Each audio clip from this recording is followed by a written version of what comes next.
Hello friends, welcome to our channel. और आइए दोस्तों, इस वीडियो के थ्रू हम बात करेंगे कि आपके सीए फाउंडेशन लेवल में कौन कौन से सब्जेक्ट्स होते हैं, उनकी क्या डिटेल होती है और जो आपके पेपर आते हैं उनकी जो ड्यूरेशन है वो कितनी होती है। साथ में सीए फाउंडेशन लेवल का जो पासिंग क्राइटेरिया है वो क्या है और क्या सीए फाउंडेशन में नेगेटिव मार्किंग होती है या नहीं होती है। तो इन सारे ही टॉपिक्स के ऊपर इस वीडियो के अंदर डिस्कशन करेंगे। तो मैं आप सभी से रिक्वेस्ट करूंगा कि इस वीडियो को एंड तक देखें और ऐसी ही इंफॉर्मेटिव वीडियोस के लिए हमारे चैनल को सब्सक्राइब करें। तो आइए वीडियो को स्टार्ट करते हैं। तो सबसे पहले मैं आपको बताना चाहूंगा कि सीए फाउंडेशन में आपके 4 पेपर्स होते हैं और जो सभी की मार्क्स वेटेज है वो 100 मार्क्स की होती है और ये सारे ही पेपर्स आपके ऑफलाइन होते हैं, यानी कि आपको एग्जामिनेशन सेंटर में जाकर ही इनको अटेंड करना होता है। तो जो आपका सबसे पहला पेपर होता है यानी कि paper 1 principles and practices of accounting, वो 100 मार्क्स का होता है और ये एक डिस्क्रिप्टिव पेपर है यानी कि थ्योरेटिकल पेपर है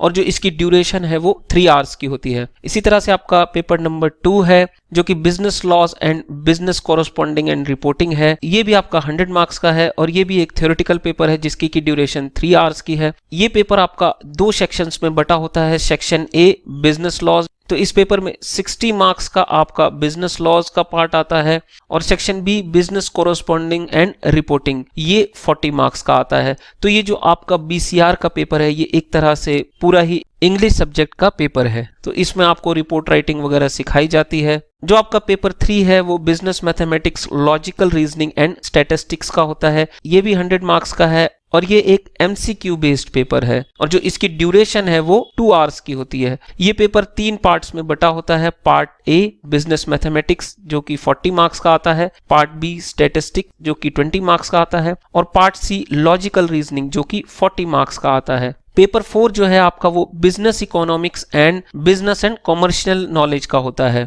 ये पेपर भी आपका 100 मार्क्स का है और ये भी एक एमसीक्यू बेस्ड पेपर है और इसकी जो ड्यूरेशन है वो 2 आवर्स की होती है। तो पेपर 4 आपका 2 पार्ट्स में डिवाइडेड होता है। पार्ट 1 बिजनेस इकोनॉमिक्स जो कि 60 मार्क्स का आता है और पार्ट 2 जो है बिजनेस एंड कॉमर्शियल नॉलेज यानी कि बीसी के, ये आपका 40 मार्क्स का आता है। तो इस तरह से आपने देखा कि सीए फाउंडेशन लेवल में आपके 4 पेपर होते हैं, सारे ही 100 मार्क्स के हैं। इसमें से 2 जो थ्योरेटिकल पेपर हैं वो 3 आवर्स के होते हैं और जो 2 पेपर आपके एमसीक्यू बेस्ड हैं वो 2 आवर्स के होते हैं। आइए अब पासिंग क्राइटेरिया की बात करते हैं। आपके सीए फाउंडेशन लेवल को क्लियर करने के लिए क्या पासिंग क्राइटेरिया है। तो सबसे पहला क्राइटेरिया यह है कि कैंडिडेट्स को हर एक इंडिविजुअल सब्जेक्ट में 40 मार्क्स अचीव करने होते हैं और जो दूसरा क्राइटेरिया है वो ये है कि a minimum of 50% of aggregate of marks in all papers, यानी कि आपको चारों ही पेपर का जो आपका टोटल है वो एग्रीगेट 200 होना चाहिए। तो ये दोनों ही क्राइटेरिया बहुत ही इंटरेस्टिंग है। आइए इसको एग्जांपल से समझते हैं। तो मान लीजिए कि आपके पेपर 1 में 50 मार्क्स आए और पेपर 2 में आपके 40 मार्क्स आते हैं, पेपर 3 में आपके 45 मार्क्स आए और पेपर 4 में आपके 43 मार्क्स आए।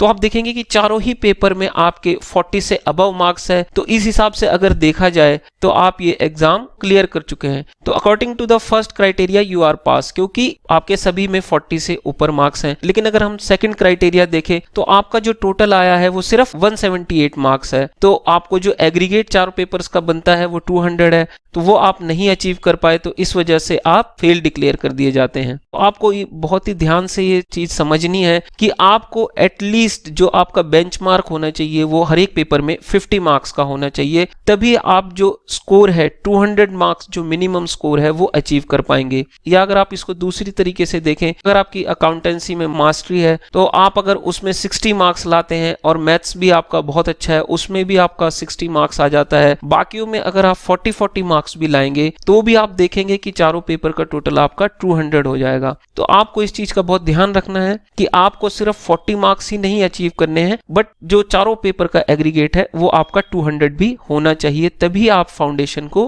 क्लियर कर पाएंगे। तो आइए देखते हैं कि क्या सीए फाउंडेशन लेवल में नेगेटिव मार्किंग होती है। जी हाँ, there is a negative marking scheme in MCQ papers paper 3 and paper 4। तो जो आपके एमसीक्यू बेस्ड पेपर हैं पेपर 3 एंड पेपर 4 उनमें नेगेटिव मार्किंग होती है।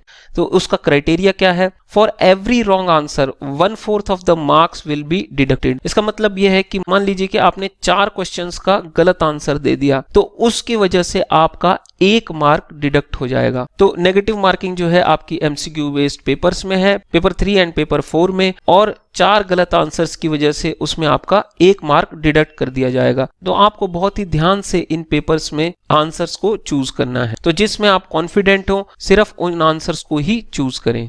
Thank you for watching this video. तो दोस्तों मैं आप सभी से रिक्वेस्ट करता हूं कि ऐसी ही इंफॉर्मेटिव वीडियोस के लिए हमारे चैनल को सब्सक्राइब करें। अगर आपको ये वीडियो पसंद आई हो तो इसे लाइक करें और ज्यादा से ज्यादा शेयर करें। Thank you very much. जय श्री श्याम।